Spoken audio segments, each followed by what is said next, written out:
traditional forms in the fossil record persist as the trade secret of paleontology. No, they don't.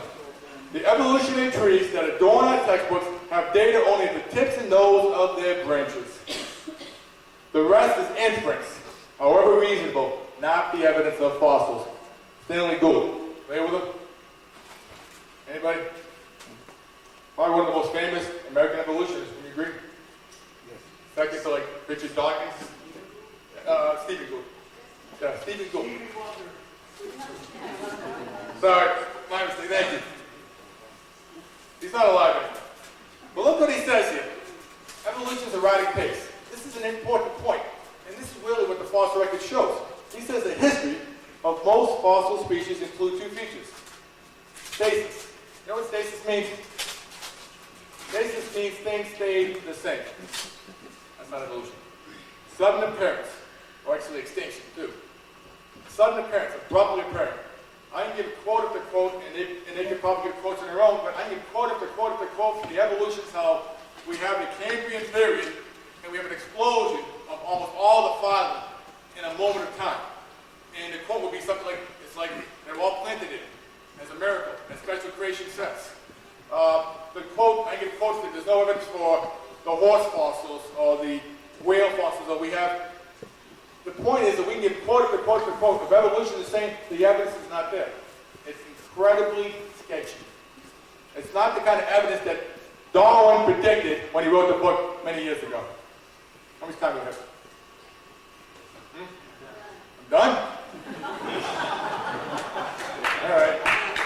Can I do one quote? Education. And you'll all agree with this. I hope everybody agrees with this statement. Because this is something apropos. If I tell you only part of the evidence and you believe it, you have not been taught, you have been indoctrinated. If I tell you all the evidence and you make a decision, then you have been taught. Thank you.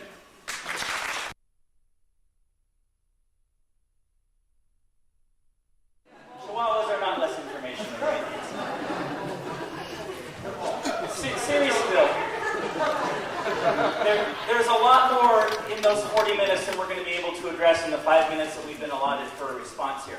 So I hope you'll either be patient with us or feel free to ask questions of us afterwards in the Q&A. If there's an issue that we didn't respond to, it's not because we don't want to, it's not because we're running, it's because we have 5 minutes to respond. And so I'll choose two to respond to first. The first being the statement that evolution talks about abiogenesis, or talks about a non-organic origin of life. Well, I'm sorry, but simply repeating and raising your voice or asserting over and over again that evolution requires life from non-life, or that that's the only position that evolution can take, or that it must be a part of evolution, is just simply wrong. You can find a quote from a scientist here or there, but what's much more important than what you can quote from one scientist, or whether it's in context or out, is what the scientific community talks about.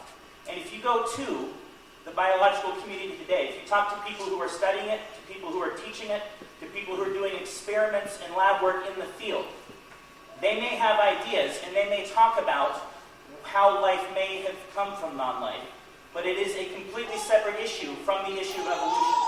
Evolution speaks very specifically about when you have a replicator, an imperfect replicator, and you introduce, and you have random mutations and non-random selection, what does that produce over time?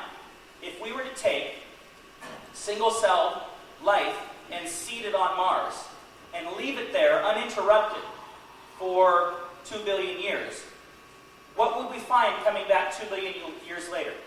Evolution has an opinion on that. Evolution makes predictions about what we would find over time in that kind of a situation. It doesn't make a prediction, it doesn't make a claim as to how that life got there to begin with. So to simply say that asserting so is avoiding the issue or running from it, it's just not true. It's not by definition a part of the theory of evolution. The second item I want to address is this issue that because I can't think of how means it didn't happen. And I think we need to be very, very careful when we make statements like the bacterial flagella could not possibly have evolved from small incremental steps. And the reason we have to be careful is just because we don't know the answer now doesn't mean we won't always. And that's why the bacterial flagella is a great example of that, because we have models for how that can develop and how that did develop by small incremental change over time. There are scientists, numerous of them, around the world, in different nations, in different languages, that have written independent explanations and published papers in peer-reviewed journals on how that, and virtually every single other example of an irreducibly complex system that intelligent design proponents will put forth. Evolutionary biologists across the world have refuted almost all of those. And even if you can come up with an example where we don't have a current specific model of how it happened, we need to be very, very careful to not say, well, just because I don't know the answer now, just because I can't say how, doesn't mean it didn't happen. Maybe it didn't. We should look into it more. It's an interesting question. But it is not sufficient to say, I currently don't know, therefore it didn't.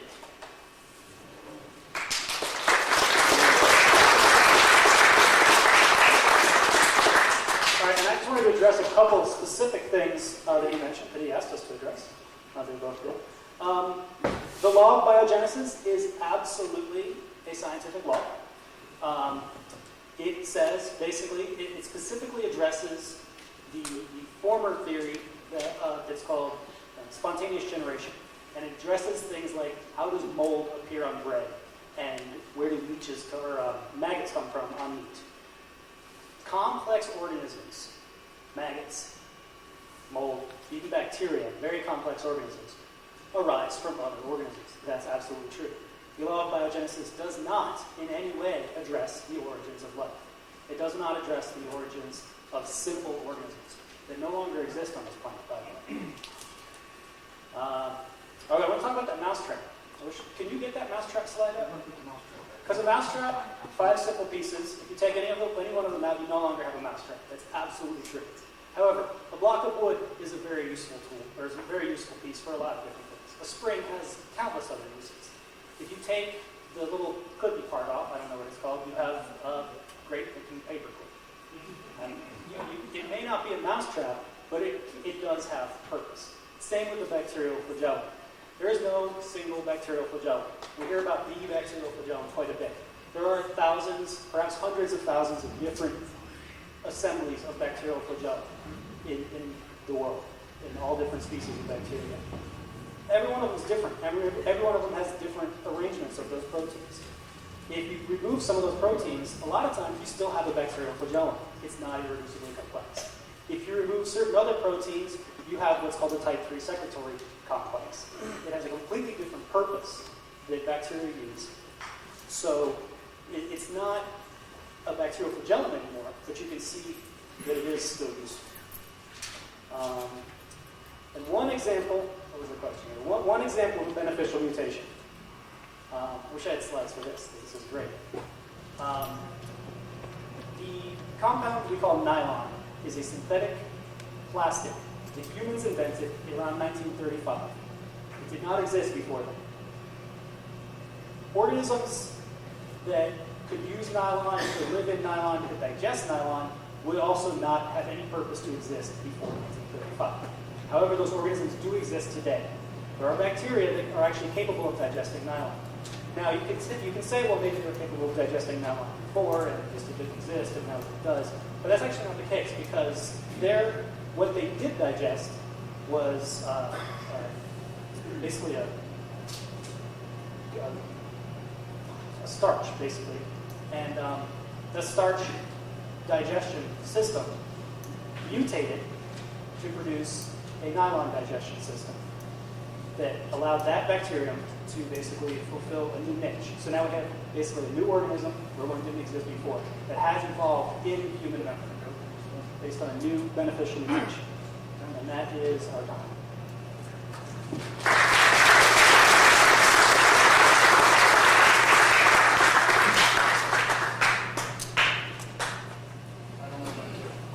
Abiogenesis is not part of evolution. I must differ. Because if evolution is true, abiogenesis is the only source of life. There is no other option. Unless you want to say God created and started the process of evolution, which of course would conflict with Genesis tremendously. He mentioned planning a single-celled life on Mars. What would it be in 2 billion years?